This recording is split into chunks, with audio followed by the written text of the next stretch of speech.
Hello and welcome to You've Seen It Before, TV Reviews, Connections in Mind, and welcome back to another installment in my reaction review series of each and every episode of Season 4 of Star Trek Discovery. Now, if you've never seen one of my reaction episodes before, this is where I give my brief synopsis of the goings-on of the latest episode of whatever series I happen to be reviewing at the time, what I liked and disliked, what I thought worked and didn't work, as well as some analysis of certain plot developments and character arcs that may seem familiar to you and where you may have seen them before. Now, this will be full spoilers of the latest episode of Star Trek Discovery, so if you have not seen the episode yet, I recommend coming back when you have, because this will be full-on spoilers from here on out. So with that said, without further ado, let's get into Star Trek Discovery Season 4, Episode 4, entitled All Is Possible. Now, this episode is pretty split between evenly between between two stories this time. We'll call the A story is Tilly has been volunteers to go on a training exercise as the to lead a bunch of Starfleet Academy cadets, and it's an Adira on a training exercise in a shuttlecraft to get some team work going, since it's coming up in the training of these cadets that because all these people grew up in a time when the burn, all these worlds were self-sufficient, they were isolated from each other, and they're not used to working alongside various different new species, and they don't know how to work effectively as Starfleet officers and as a team. So Tilly leads them on it. However, the mission goes awry, and they end up crash landing on the wrong moon, and it is now one of the cadets dies, and it is up to Tilly to lead Adira and the rest of these cadets to safety and help them to become a team in these trying times. And meanwhile, the Burnham and Saru have been volunteered to go in the place of Admiral Vance to Navarre, where President Rillick is working to sign the treaty that will welcome Navarre back into the Federation. However, something comes up when the President of Navarre says they want, the Council says that we want basically an escape clause written into our treaty with the Federation, so that we can, pull out of the Federation whenever, if the need arises. And of course, President looks like, no, we can't let you do that. That's insane. And so we seem to be at a standstill. Things are falling apart, and it's up to Burnham and Saru to find a compromise that will be acceptable to both parties and salvage this, the Navarre getting back into the Federation. And ultimately, it's Saru working on the President of Navarre, Burnham working with Rillick to propose this compromise, and essentially they do manage to get this treaty work together with the clause now that there will be a committee formed outside of the Federation's authority, and with Burnham serving on it, because she's both a citizen of Navarre and a captain in Starfleet, so she represents both sides, and they'll be monitoring it. So that is the compromise. Navarre is welcomed back into the Federation. Meanwhile, on the planet, or the moon, I should say, Tilly, Adira, and the cadets are not only trying to survive a hostile environment, atmosphere-wise, but also there's these weird, phase-shifting creatures that are hunting them and trying to eat them.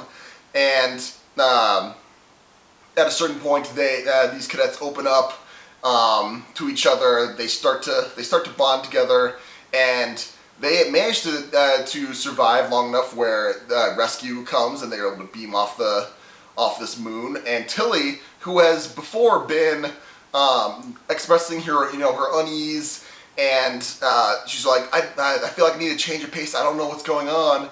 And this experience leads her to her epiphany that I made a mistake when I accepted a promotion to first officer and lieutenant.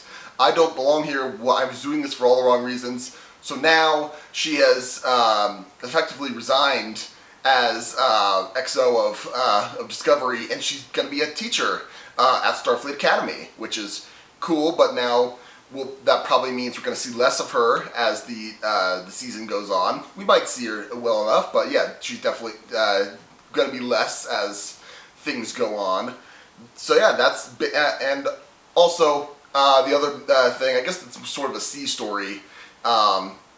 It's focused on less, I think, and more or less time, and it's Dr. Culver helping Book process his trauma of losing Quajon through what I guess it's the Quajon equivalent of, it looks like, Hindu like sand patterns or whatever. I'm not sure. I mean, there are other religions that do that sort of thing, and I guess it's Buddhist. Anyways, I apologize if I got the wrong religion. I know that's a thing, but it's the the Quajon equivalent of that, and he's gonna be able to make a breakthrough on that front. So that's what basically happens in this episode. What I think worked about this episode, I like that this season 4 overall, and this episode kind of encapsulates that more, is that this is kind of feeling like it's a Star Trek Enterprise season 3 sort of feeling, where there is an overarching threat, and that threat is still there, and they're working towards it throughout the season. However, each episode is more or less self-contained, and I like that about this episode. I like that each of the stories has its own. It feels like an episodic series again, and I love that. I love that each A story, B story has a beginning, middle, end, and you can. It feels like a distinct episode, and it's. I mean, we don't really get any more information about the dark matter anomaly or whatever that is, that the big threat that's going to wipe out the galaxy or whatever, and I think that's okay. I think that works really well. And I like that Tilly, her arc that's been built. We've been building up to this moment. I think we've built it up to it very well, and the resolution, like that scene between Tilly and Burnham where she confesses all this, it felt natural and it felt earned, and I like that really a lot. I mean, in the beginning when she's obviously awkward trying to get these kids to these cadets to work together, it can be it kind of felt like that was like they're trying to convey that she's like trying to be the artificially happy teacher, trying to be the cool teacher, trying to get everyone to get along, and she's trying to work her way through it. That was a little annoying. I get that's the point, that she's trying to get she's still trying to find her bearings on this, but in the moment I was like, all right, let's move on. We're lingering on this a little too much. So I think that's really my only nitpick about this episode. I think this is actually a really strong episode. I'm looking forward to. I will say, if we need to focus a little bit more on the dark matter, the DMA or whatever it is, and at least get a little tidbit, and so that we can move forward. I know the one thing is like, Stamps is working on this so hard. It's like, okay, that's all we get. Fine, we could have used a little bit more. But overall, I mean, this is a great episode. I love that it's an episodic adventure again. So the things that I noticed from things that have come before, I mean, really the whole story arc with Tilly and the cadets that struck strongly of Star Trek Voyager, the Good Shepherd episode. I think that's season 7 or 6. But yes, Janeway takes these crew members who really didn't know how to gel. They don't feel like they belong, and they find their place in a way mission that goes wrong. So there's that parallel to be made. Also, the political intrigue between Navarre and the Federation, and Burnham trying to work this deal, back channel deal.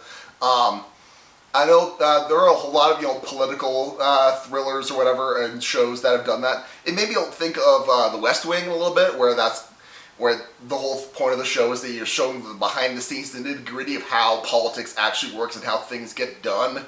And it made me think especially of, if I'm going to name an episode, Hartsfield's Landing, where, we're not actually seeing, the real world, like, cutting to the things happening, but it's more of a thought exercise and a negotiation and a chess match, in the geopolitical, metaphorical sense, but also in the literal sense where, President Bartlett's going between a couple of games of literal chess, and that just made me think of the maneuverings in this episode here. So those are my main thoughts on this episode. What did you think of this latest episode of Star Trek Discovery? Did you like it? Did you not like it?